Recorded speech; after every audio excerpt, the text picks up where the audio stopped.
Hola, ¿qué tal? Mi nombre es Kenia Selena.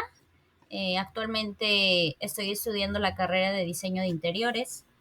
Esta es una de mis presentaciones que tengo en la clase de teoría del espacio, donde hablaremos de los interiores mexicanos, nuevas tradiciones y viejas esencias. Va a ser nuestro primer tema. Como segundo, el arte virreinal, interiores mexicanos de la colonia. Y por último, terminaremos con la obra del arquitecto Luis Barragán en Espacios de la Nostalgia en el México Nuevo.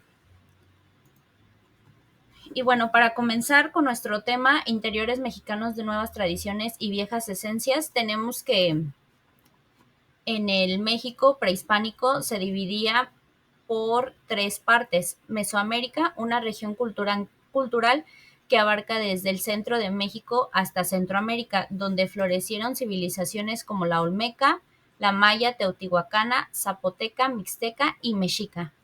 En la parte de Aridoamérica, una zona semiárida habitada principalmente por grupos nómadas y seminómadas. Y por último, la Asisamérica, una región con características intermedias entre Mesoamérica y Aridoamérica, donde también se desarrollaron muchas culturas. Los elementos que se destacaban en la arquitectura prehispánica son los basamentos para templos comúnmente conocidos como pirámides. Estos basamentos tienen la característica de accesos por medio de escalinatas que abrían el camino hacia la cima de la edificación. En ciertas pirámides, las escaleras de acceso se encuentran en una sola cara. Como este ejemplo que mostramos aquí en el dibujo, pues esta es una donde las cuatro caras justamente tienen escalinatas para poder ingresar a, a la pirámide. Uno de los principales rasgos distintivos de la arquitectura mexicana es la utilización de materiales autóctonos, como lo es la piedra, el adobe, la madera y el barro, que son elementos de construcción de viviendas, templos y edificios públicos. En el caso de las edificaciones mayas, como lo vemos en la imagen de la izquierda, ellos utilizaban piedra caliza, que es un tipo de piedra que es en un color naturalmente blancuzco, que esto les daba justamente su característica al pegarle los rayos del sol, como si estuviera pintada de blanco. Y pues vaya, era un espectáculo verlas. Es, porque aún están, pero en ese entonces esa era su característica principal. En la arquitectura mexicana, se, su diseño a menudo siempre iba integrado con la naturaleza. Esto se reflejaba en los patios, en el interior de las terrazas, fachadas abiertas que permitían la circulación de aire fresco y la entrada de luz natural. Eh, Vemos que una de las principales o más famosas zonas arqueológicas de México se encuentra la Gran Pirámide de Cholula, ubicada en el estado de Puebla. Aunque simplemente o a simple vista parezca un cerro cubierto de vegetación, en realidad es una pirámide monumental. De hecho, es la más grande del mundo en términos de volumen, sobre la cual se construyó una iglesia colonial después de la etapa del virreinato. Eh, esta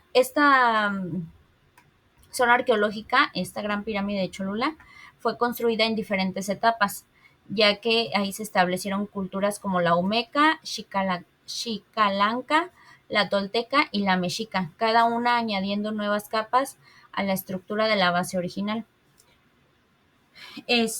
Como a diferencia de los mayas, esta pirámide no está construida de forma puntiaguda. De hecho, justamente es una de las más bonitas porque como está construida en un cerro, justamente conserva esa apariencia del cerro. De hecho, su nombre se traduce cerro hecho a mano, que justamente tiene la apariencia natural de la colina. ¿Cuál es la estructura más antigua en México? Bueno, tenemos en la cultura maya, en la ciudad, en la pirámide de Bacal. en la que hoy en día está en el sureste del país, o sea, Chiapas. Bacal, construida alrededor del año 600 después de Cristo, fue un centro importante de la civilización maya y contiene una de las estructuras más antiguas conocida de Mesoamérica. Es pues ahora sí que la tumba de Pacal.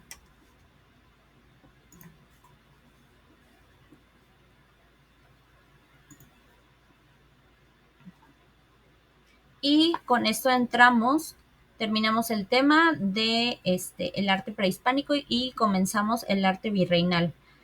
Este es un periodo que lleva del siglo XVI hasta principios del siglo XIX. También conocido como el arte novohispano, se desarrolla durante el virreinato de la Nueva España, desde la llegada de los españoles hasta la independencia de México. Las características principales de este periodo son totalmente influencias europeas y pues como en ese tiempo estaba el Renacimiento y el Barroco en Europa, justamente fue el que se trajo para acá. Mestizaje artístico, sin duda alguna una mezcla entre lo prehispánico y lo europeo, y hacían unas mezclas únicas y distintivas. En la arquitectura se implementó demasiada ornamentación, se elevaron las estructuras totalmente, y el uso de arco de medio punto. En la pintura se utilizaron imágenes religiosas, pues con un propósito de evangelización, técnicas con el claro oscuro, colores vibrantes y el uso de esfumato perfecto.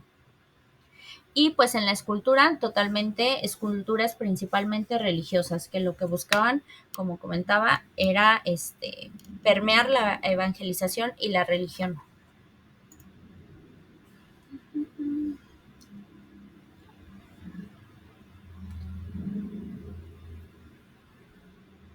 En ejemplos de obras arquitectónicas, la Catedral de México es uno de los ejemplos de arquitectura barroca con influencia indígena.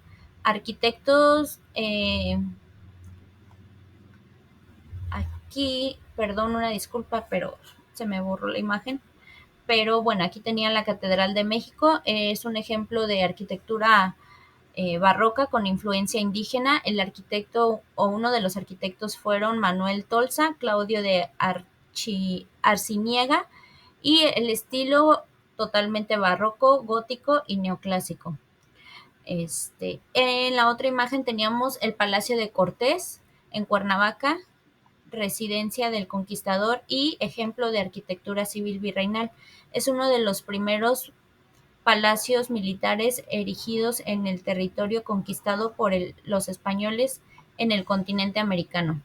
Algunos otros ejemplos más de arquitecturas sería la Capilla del Rosario en Puebla, el Templo y Exconvento de San Agustín en Querétaro y el Templo Franciscano de Tancoyol. Palacio del Gobierno de Michoacán. Uno de los que más me gustan justamente es el Palacio de Gobierno de Michoacán. Me parece que tiene demasiada riqueza arquitectónica. Y bueno, tengo algunos ejemplos sobre la pintura.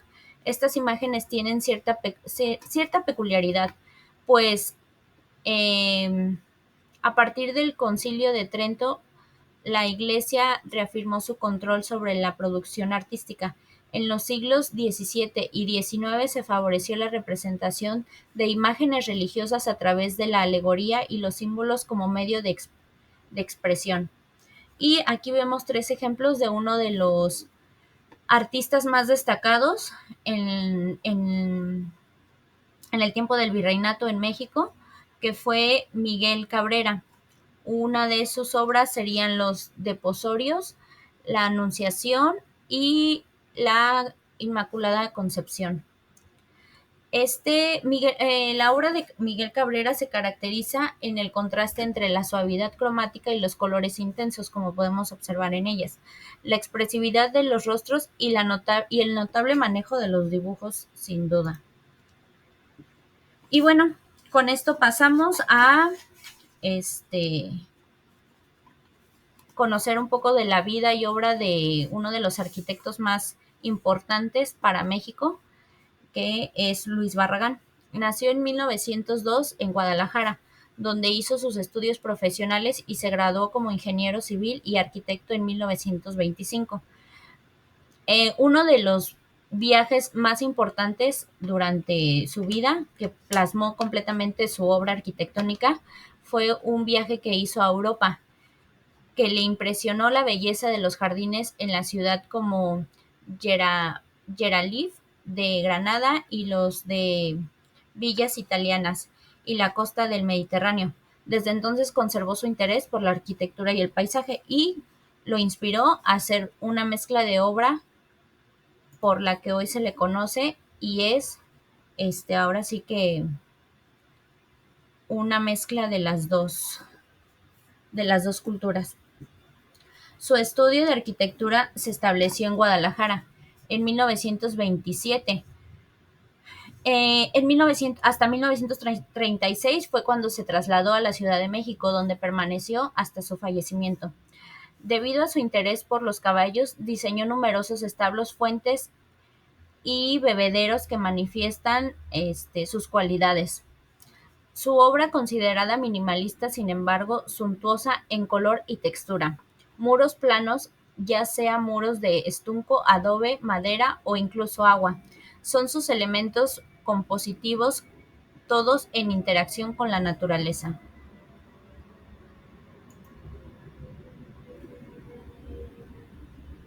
Algunos datos y obras. Barragán ha tenido una profunda influencia no solo en 3 generaciones de arquitectos mexicanos, sino en muchas más en todo el mundo. Al aceptar el premio Pritzker de arquitectura dijo: "Es imposible comprender el arte y la gloria de su historia sin reconocer la espiritualidad religiosa y las raíces míticas que nos llevan a la razón misma del ser del fenómeno artístico". Y como vemos, era una persona sumamente religiosa. Con ello se basó en todas sus obras en sus últimos años. En la imagen de la izquierda vemos las Fuentes de los Amantes, ubicada dentro de los clubs en el municipio de Atizapán, que se podría decir que es un bebedero para caballos, principalmente esa era la idea. En la foto de la izquierda vemos la fachada del convento de las Capuchinas, que es importante destacar que fue una obra o un trabajo gratis y que además financió parte de su construcción.